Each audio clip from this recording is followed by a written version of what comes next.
বন্ধুসকল, আপোনালোকৰ ফাৰ্মত এনেকৈ মকৰা জাল লগালে এৰুৱাই নে? মই যিমান পাৰোঁ সিমান সোনকালে এই মকৰা জালবোৰ এৰুৱাবলৈ চেষ্টা কৰোঁ, কাৰণ এই মকৰা জালবোৰে ফাৰ্মখন অতিকৈ লেতেৰা কৰে। চাওকচোন, এতিয়া বাহিৰ ফালে কিমান আছে, এইখিনি আকৌ মই বাহিৰ ফালে গৈ ঠিক কৰিব লাগিব। দেখিছেনে কিমান লেতেৰা হৈ গৈছে?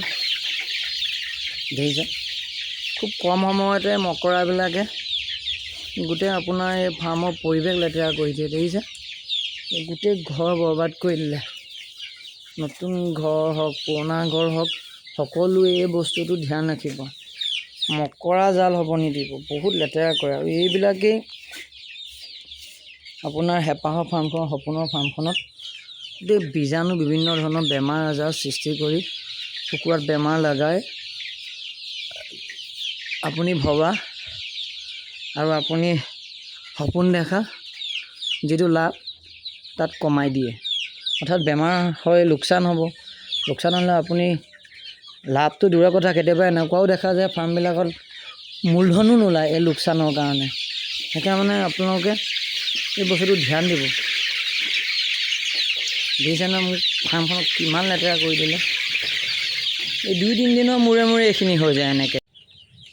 এয়া চাওক, এই বাহিৰতো হৈছে, ঘৰৰ বাহিৰতো মকৰা জাল হৈছে। দেখিছে, এয়া চাওক, গোটেই ঘৰৰ বাহিৰত মকৰা জালে ঘৰ বনাইছে। এই ঘৰৰ বাহিৰতো এতিয়া কৰিব লগা হৈছে। এই দেখিছে, এয়া চাওক, এই ঘৰৰ বাহিৰতো কৰিব লগা হৈছে চাফা। এই ঘৰৰ ভিতৰত বুলি কথা নাই, প্ৰয়োজন হ'লে আপুনি মই ঘৰৰ বাহিৰতো কৰিব লাগিব। যিকোনো প্ৰকাৰে ফাৰ্মখন চাফা কৰি ৰাখিব লাগিব। আমাৰ উদ্দেশ্য সেইটোৱে। এয়া চাওক কিমান লেতেৰা আছে। এয়া চাওক,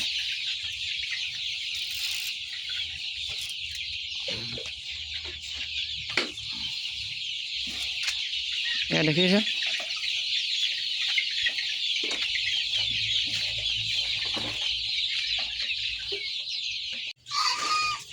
যিহেতু আপোনালোকে ফাৰ্মৰ এলান্ধু লেতেৰা আঁতৰোৱা ভিডিঅ'টো দেখা পালেই মই কেনেকৈ চাফা কৰিলোঁ।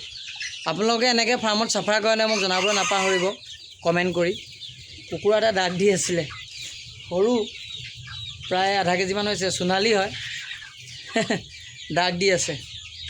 আপোনালোকে সদায় নিজৰ ফাৰ্মখন এনেকৈ পৰিষ্কাৰকৈ ৰাখিবলৈ চেষ্টা কৰিব। মই যেনেকৈ আপোনালোকক দেখুৱাই আছোঁ, যিমান পাৰোঁ সদায় ফাৰ্মখন দেখুৱাই আছোঁ কিমান চাফাকৈ ৰাখিবলৈ চেষ্টা কৰা হয়। ঠিক তেনেকৈ আপোনালোকে এনেকৈ চেষ্টা কৰিব চাফাকৈ ৰাখিবলৈ। নিশ্চয় মই ভাবোঁ আপোনালোকে এটা সুফল পাব। ধন্যবাদ। আজিলৈ ইমানতে বিদায় মাগিলোঁ। পুনৰ এটা নতুন ভিডিঅ'ত আপোনালোক সকলোকে লগ পাম। তেতিয়ালৈকে সকলোৱে ভালে থাকক, কুশলে থাকক। ধন্যবাদ।